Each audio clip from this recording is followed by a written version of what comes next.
Salve rapaziada, vamos para mais um vídeo aqui no canal.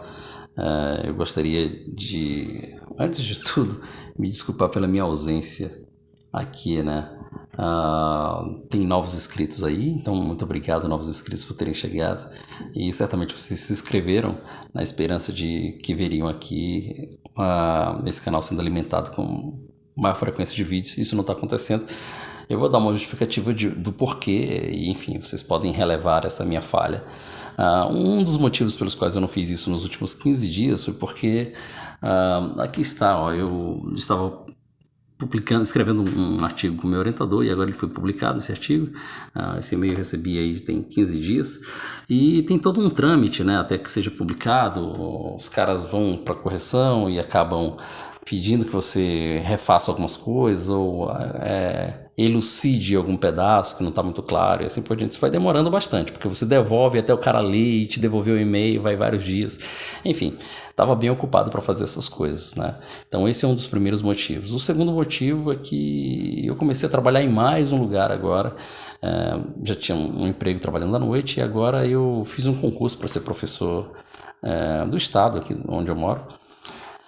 E já me chamaram, né? E aí eu comecei a trabalhar e tem toda aquela questão de trâmite acadêmico, né? De trâmite de colégio. Você vai para reuniões, você prepara a aula, enfim, tudo isso. E isso acabou tomando bastante meu tempo, não consegui vir aqui produzir nada, muito embora nesse meio termo, né? Nesse meio tempo, eu acabe tendo várias ideias do que falar, até quando assisto alguns vídeos aí na madrugada, quando chego. Então é isso, sabe? Peço desculpas mesmo, espero que vocês entendam. Para além disso, tem também a minha vida pessoal, né? Eu tenho duas crianças, estão até dormindo ali enquanto eu faço esse vídeo. Então eles estudam de manhã na creche, eu vou trabalhar de manhã enquanto isso acontece. Depois pego na creche, faço comida, boto para dormir, não sei o que. Todo esse trabalho aí doméstico junto com o trabalho formal acaba me deixando bem sobrecarregado, sabe? Bom, então, falando sobre isso, esse inclusive acaba esbarrando no motivo deste vídeo, né? Hoje eu gostaria de falar sobre como você encontrar motivação para estudar matemática. Bom, eu sei que vocês gostam de ver livros enquanto a gente conversa, então peguei esse livro aqui, de Anéis Não Comutativos, do Hairston. Isso aqui é uma cópia, na verdade. O original tem pena de riscar, esse aqui eu risco à vontade. Bom, como eu já deixei claro aqui sobre as minhas atividades, isso é bom para que vocês pensem, poxa, como que mesmo diante dessas circunstâncias alguém pode conseguir se sentir motivado para estudar matemática e também conseguir fazer pesquisa e tal. Então eu gostaria de discorrer sobre isso nesse vídeo de agora. E eu começo falando sobre o primeiro fator para que você não desista de estudar matemática. Então, assim, você precisa de uma motivação interna muito forte. Essa é a regra número 1. E a sua motivação interna tem que ser algo que é realista. Você não pode simplesmente ter como base para estudar matemática, ou como motivação para impressionar alguém. Isso não vai funcionar, porque sempre existem pessoas que são mais espertas que você, existem pessoas mais inteligentes que você. Então isso é um caminho, na verdade, que vai te levar à frustração, certamente. Então, você precisa de um motivo bem mais forte do que isso, ou a própria paixão por aquilo já seria motivo suficiente para você, mesmo que aquilo não te rendesse muito dinheiro, você mesmo assim iria continuar estudando aquele assunto, sabe? Por exemplo, um artista, você vê várias pessoas fazendo música na rua, fazendo teatro na rua e assim por diante. E o que motiva essas pessoas a continuarem ali? Porque aparentemente elas não têm uma vida tão abastada. Elas estão ali pelo próprio trabalho, assim, porque amam aquilo. Elas se sentem realizadas fazendo aquilo. Então a motivação para se fazer matemática tem que ser algo semelhante a isso, tal qual um artista é apaixonado pela sua arte. Então esse é o passo primordial. O segundo fator que é muito importante para você não desistir de fazer matemática, para você não desistir dos seus estudos, é o fator psicológico. Coisas que te afetem psicologicamente certamente vão fazer com que você sinta vontade de parar. E aqui dentro do fator psicológico existem vários subtópicos que a gente pode elencar. Um deles é você se comparar com outras pessoas. Esse tipo de comparação é a mãe das frustrações.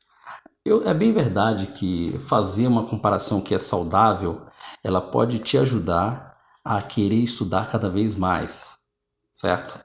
Mas se você estiver num ambiente que é extremamente competitivo, isso pode te levar à ruína. Eu vou contar nesse ponto aqui um pouco da minha experiência com isso. Eu fiz a graduação no norte do país e quando eu fui fazer mestrado eu fui para São Paulo. E lá as pessoas que vieram da minha turma era uma galera muito boa mesmo, assim. Foi selecionada uma galera excelente. E aqui, claro que eu não falo de mim, né? Eu falo exatamente deles que eu sou uma pessoa normal. Eu só estudava dignamente.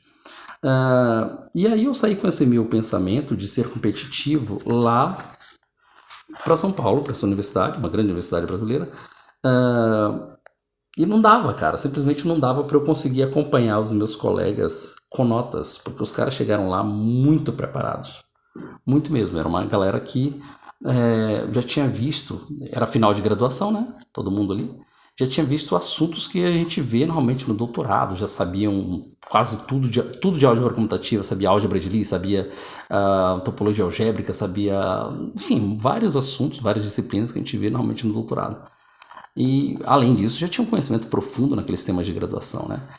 Então, você tentar competir com pessoas assim, ter as mesmas notas que eles, certamente te levaria à frustração, que foi o que aconteceu comigo em alguns momentos, né? Eu queria ser tão bom quanto eles, tirar notas muito altas que nem eles, e assim, a impressão que dava é que eles nem se esforçavam para que aquilo acontecesse. Eles simplesmente assistiam a aula e já entendiam tudo da disciplina, porque eu não os via estudando depois na biblioteca, na aula. Eles iam jogar futebol, eles iam fazer qualquer outra coisa. Então era uma galera muito bem preparada. E no começo, essa minha comparação com eles acabou me deixando para baixo. Eu me sentia burro, eu me sentia com vontade de desistir, eu pensava que o meu lugar não era ali. E o que me salvou foi realmente ter abandonado essa prática. Eu comecei a pensar assim, olha, eu vou estudar de maneira digna, decente, né? E vou fazer meu trabalho dignamente. Vou, enfim, estudar para as provas, fazer o melhor que eu posso. Mas se der para eu acompanhar a galera, se der para eu ir junto com eles, beleza. Se não der, tá tudo certo. Desde que eu não infrinja nenhuma regra, não passe colando, coisas do tipo, tá tudo bem. E isso acabou me ajudando bastante. Para além disso, teve um fator que foi o fato de minha turma ser muito colaborativa, né? Os caras eram muito bons, mas ninguém era estrelinha, assim, ficava se achando, humilhando ninguém. Muito pelo contrário, eles eram muito solícitos. Se você tinha uma dúvida que para eles era algo trivial, algo besta, eles não falavam nada disso. Eles paravam e te explicavam, não, isso aqui é por causa disso, daquilo, sabe? Então eu tive muita sorte nesse sentido. Bom, ainda dentro do fator psicológico, e parando de falar de comparações, você pode levar em consideração também você não se isolar. Não se isole nunca quando você estiver estudando. Se você está estudando para o vestibular ou já é um aluno de graduação, sempre tente discutir as coisas que você está estudando com outras pessoas também. Isso é muito importante para que você tanto aprenda junto com elas, quanto para que essas pessoas identifiquem em algum momento que você está falando sobre o que você estudou, falhas. Olha, não é bem isso, você pode ter entendido errado um conceito, isso vai te poupar tempo na hora de entender os assuntos. Então é importante você não se isolar. Para alunos de pós-graduação, eles estão sempre tendo que estudar com mais velocidade, digamos assim, porque eles têm bolsa de estudo, eles têm tempo para fazer a prova, e essas informações, né, bolsa de estudo, tempo de fazer a prova, faz com que a pessoa estude, como que eu digo, não é nem não se dedicar tanto, é que você não consegue apreciar a teoria tão profundamente, sabe? E quando alguém que tem todas essas questões para dar satisfação de nota, de coeficiente de rendimento, uma pessoa assim se isola, ou essa pessoa é muito genial, ou ela é uma fortíssima candidata à reprovação e possivelmente ao desligamento. Então, quando vocês estiverem estudando, não se isolem, compartilhem as informações, fale com outras pessoas, discuta sobre aquele tema. Isso tudo também te mantém motivado para continuar estudando. Uma outra coisa que é importante é o ambiente que você estuda. Isso muda demais, tanto o seu jeito de pensar, quanto o seu jeito de agir, na verdade, com relação àquele trabalho, sabe? Eu vou dar alguns exemplos, tanto um exemplo que aconteceu comigo, quanto um vídeo que eu vi na internet uma vez de um cara. Eu acho que ele é de algum cursinho desses online da vida, estratégia, não sei. Acho que chama Evandro Guedes, o cara. Enfim, uma pessoa que é bem conhecida aí. E aí, nesse vídeo que apareceu pra mim, ele falava sobre... Ele estava dando aula e ele dizia assim, olha, não estude em casa, que casa não é lugar de estudar. E eu entendo perfeitamente o que ele está dizendo, claro que existem alguns exageros aí. Por quê? O público dele eram alunos de concurso, né? Alguém que vai estudar em casa, normalmente a casa das pessoas, dos estudantes brasileiros, não é aquele lugar, um escritório super confortável, com uma mesa de estudos, vários livros, um lugar silencioso. Não, essa não é a realidade da maioria do país. Pelo contrário, a maior parte das pessoas do país, elas vivem em situação caótica. A casa é cheia de criança, tem muito barulho, tem muita distração.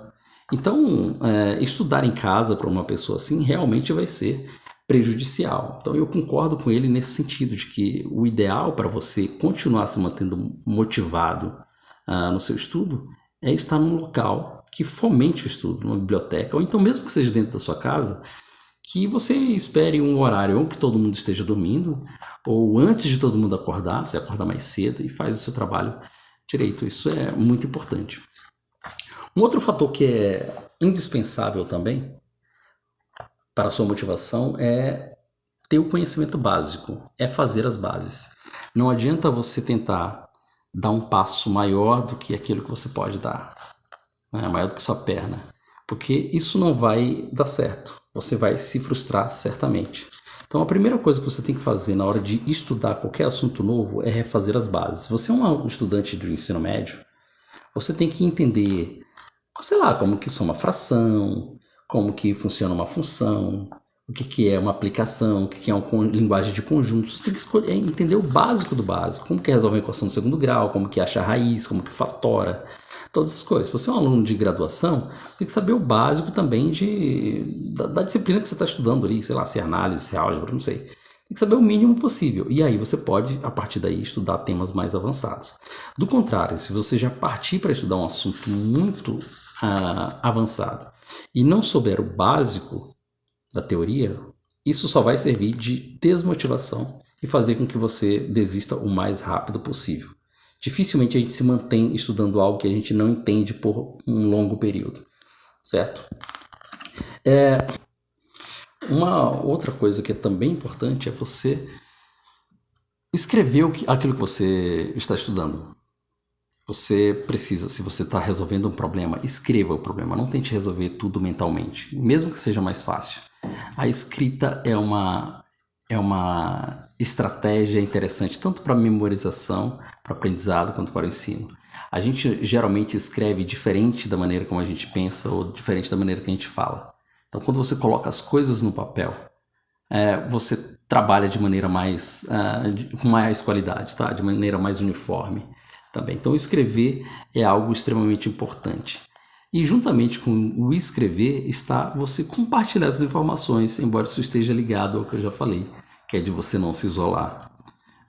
Tente ensinar aquilo que você aprendeu para alguém. Tente discutir em fórum, no Discord, não sei, tem vários fóruns de matemática de todos os níveis, tanto de matemática básica quanto de matemáticas mais avançadas, de todos os níveis do ensino.